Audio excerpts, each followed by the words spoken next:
Chapter 14. The Three Modes of Material Nature. The Supreme Personality of Godhead said, "Again I shall declare to you this supreme wisdom, the best of all knowledge, knowing which all the sages have attained the supreme perfection. By becoming fixed in this knowledge, one can attain to the transcendental nature like my own.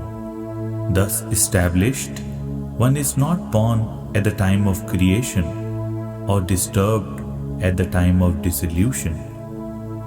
The total material substance, called Brahman, is the source of birth, and it is that Brahman that I impregnate, making possible the births of all living beings, O son of Bharata.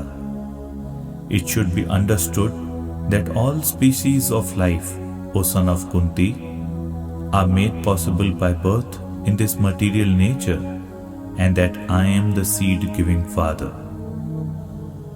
Material nature consists of three modes: goodness, passion, and ignorance. When the eternal living entity comes in contact with nature, O mighty armed Arjuna, he becomes conditioned by these modes. O sinless one, the mode of goodness, being purer than the others, is illuminating, and it frees one from all sinful reactions. Those situated in that mode become conditioned by a sense of happiness and knowledge. The mode of passion is born of unlimited desires and longings, O son of Kunti, and because of this, the embodied living entity is bound to material fruitive actions. O son of Bharata, know that the mode of darkness, born of ignorance, is the delusion of all embodied living entities. The results of this mode are madness, indolence, and sleep, which bind the conditioned soul.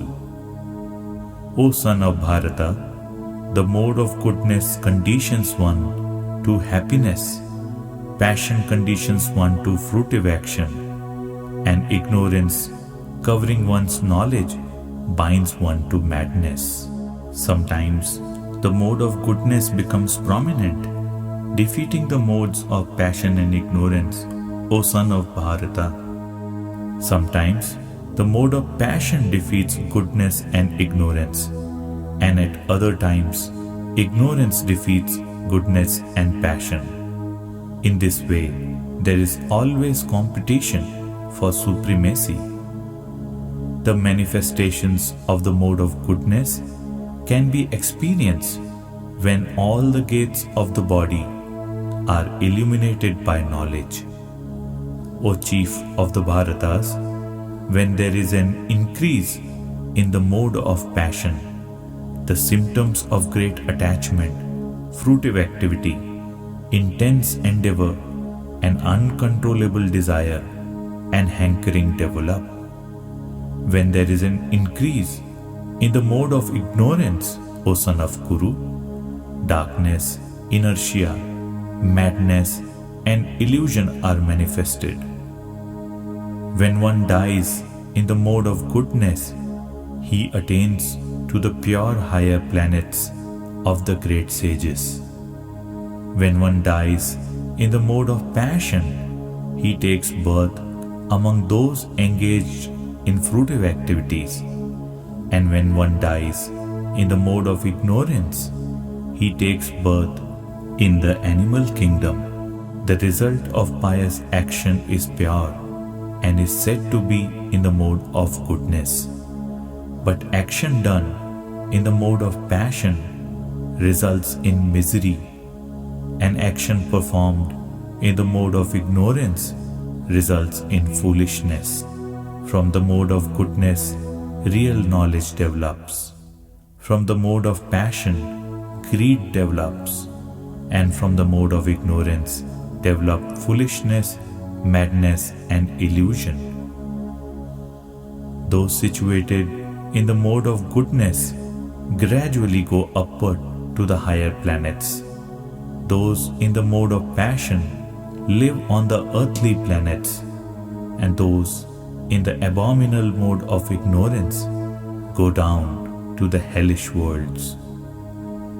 When one properly sees that in all activities no other performer is at work than these modes of nature, and he knows the Supreme Lord, who is transcendental to all these modes, he attains my spiritual nature.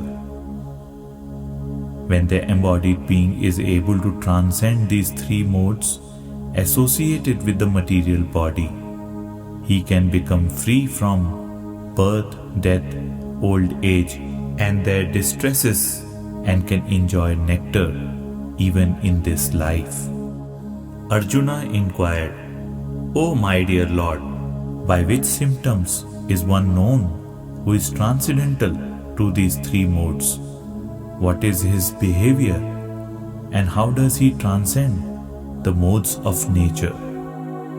The Supreme Personality of Godhead said, "O son of Pandu, he who does not hate illumination, attachment, and delusion when they are present, or long for them when they disappear, who is unwavering and undisturbed through all these reactions of the material qualities, remaining neutral and transcendental, knowing that the modes alone are active, who is situated in the self and regards alike happiness and distress, who looks upon a lump of earth, a stone, and a piece of gold with an equal eye, who is equal towards the desirable and the undesirable, who is steady, situated equally well in praise and blame, honor and dishonor, who treats alike both friend and enemy,